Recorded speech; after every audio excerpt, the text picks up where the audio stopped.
আমরা স্বামী স্ত্রী উভয়ই পুলিশ, একই অফিসে আমাদের কাজ। তবে আমরা যে স্বামী স্ত্রী সেটা কেউ জানে না। কিন্তু কাজকর্মে আমাদের সখ্যতা দেখে একজন সহকর্মী আমার স্বামীকে জিজ্ঞেস করলে উনি অস্বীকার করেছেন। আমার প্রশ্ন হলো, উনি যে আমাকে স্ত্রী হিসাবে অস্বীকার করলেন, এতে কি আমাদের সম্পর্ক ভেঙে গেছে?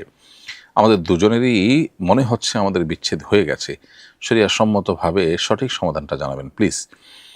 বোন, আপনার এই প্রশ্ন উত্তর হলো না, এতে আপনাদের বিয়ে ভাঙবে না। আপনার স্বামী যদি বলেন, কেউ জিজ্ঞেস করলো আপনার স্ত্রী কিনা, বললো না আমার স্ত্রী না, এর ফলে তালাক হবে না। এটা একটা মিথ্যা কথা বলা হলো, এবং মিথ্যা কথা বলার ফলে তিনি গুনাহগার হবেন। একান্ত নিরুপায় বা দেয়ালে পিঠ থেকে গেছে, জীবন রক্ষা করবার মতো কোনো ইস্যু হলে সেক্ষেত্রে মিথ্যাকে শরিয়া অনুমোদন করেছে।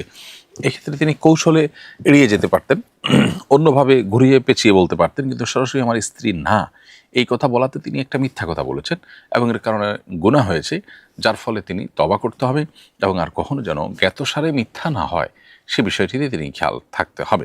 তবে এই স্ত্রী না এ কথা বলার কারণে, বা উনি কি আপনার স্ত্রী এটাকে অস্বীকার করার কারণে এই প্রশ্ন উত্তরে, সেক্ষেত্রে আপনাদের বিবাহের মধ্যে কোনো সমস্যা হবে না, অর্থাৎ বিবাহ ভাঙবে না, তালাক বা বিচ্ছেদ হবে না।